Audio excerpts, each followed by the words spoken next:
Assalomu alaykum qadrli do'stlar. Nurali Kamilov kanaliga xush kelibsiz. Bugun sizlarga operativ taktik guruh 141 ning to'liq tarixini hikoya qilib beraman. Qani ketdik.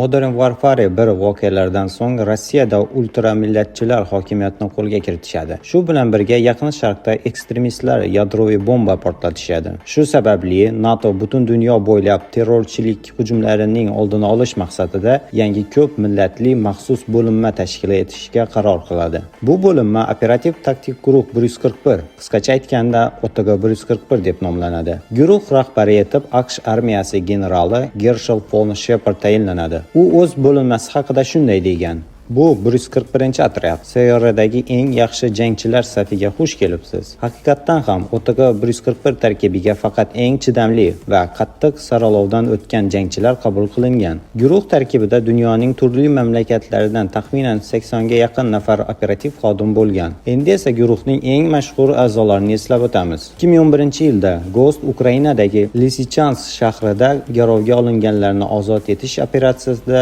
ishtirok etgan.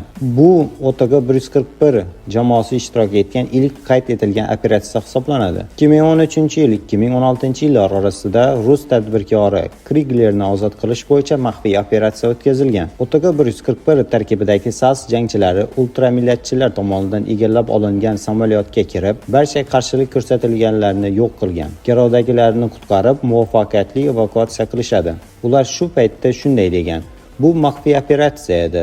Biz bu yerda hech qachon bo'lmaganmiz. 2013-yil 8-oktyabrda Price, Soap, Ghost va Roach Delta otryadi jangchilari bilan birga Kingfish operatsiyasida Vladimir Makarovni qo'lga olishga harakat qilishadi. Biroq bu tuzoq bo'lib chiqadi. Bino mina bilan to'ldirilgan edi. Chekinish paytida Soap yaralanadi. Price esa jamoani qutqarish uchun orqada qoladi va asirga olinadi. Operatsiya esa muvaffaqiyatsiz deb topiladi. Barcha harakatlarga shaxsan general Shepard rahbarlik qilgan. 2016-yil 10-avgustda Afg'onistondagi Phoenix harbiy bazasida birinchi toifali redovoy Joseph Allen OTG 141 ga qabul qilish tanlovidan o'tayotgan edi. U avval Rangerlar bilan jangga yuboriladi. Vazifa bajarilgandan so'ng general Shepard unga maxfiy topshiriq beradi. Ma'lum bo'lishicha, Makarov Moskva aeroportida terrorchilik hujumini uyushtirishni rejalashtirayotgan ekan. Shu sababli Allenni uning ishonchiga kirish uchun jo'natishadi. U Aleksey Borodin nomi bilan harakat qiladi. Ammo Makarov barchasini bilgan va hujumdan so'ng Allenni o'ldirgan. Bu voqea 3-jahon urushi boshlanishiga sabab bo'ladi. Shu vaqtda Soap va Roach Qozog'iston tog'larida joylashgan rus harbiy bazasiga kirib, Amerika sun'iy yo'ldoshiga tegishli modulni o'g'irlab chiqishadi. Soap o'z kundaligida Roach haqida iliq fikrlar yozgan edi.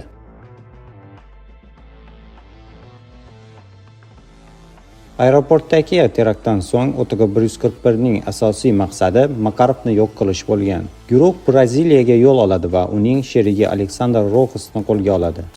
Роуч, это надолго. Бери Мита и Ройса и найди следы Рохаса в трущобах. Он направлялся туда. Поехали.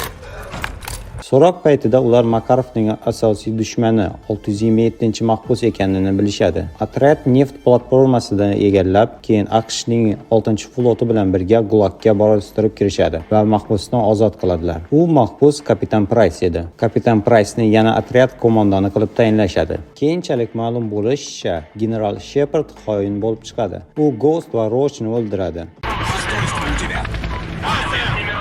Отлично, одной проблемой меньше.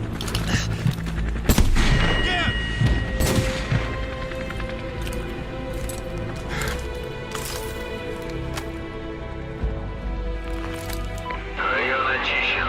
Все цели уничтожены. Подтверждаю, движение отсутствует. 2-6, занимаю маршрут ожидания.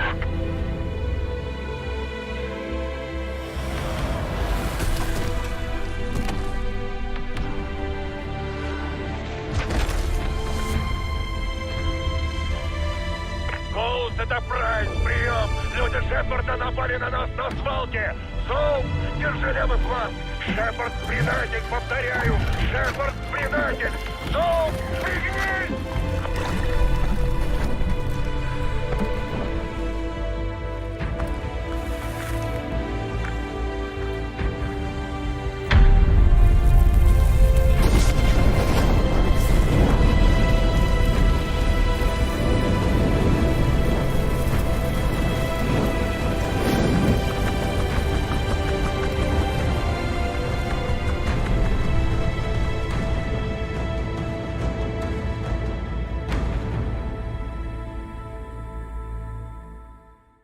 Shundan so'ng Price va Soap qochqin deb e'lon qilinadi. Otega 141 esa rasman tarqatiladi. Shunga qaramay, Soap og'ir yaralangan holda Shepardni o'ldirishga muvaffaq bo'ladi. Keyin Yuri Otega 141 safiga qo'shiladi. Guruh yana yashirin operatsiyalarni boshlaydi. Pragadagi o'tkazilgan operatsiya vaqtida Soap halok bo'ladi.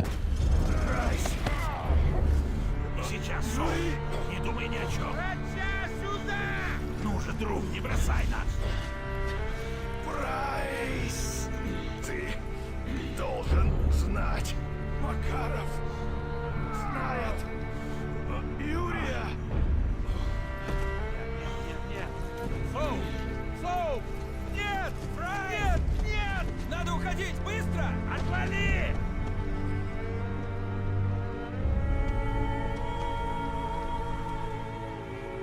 Прости.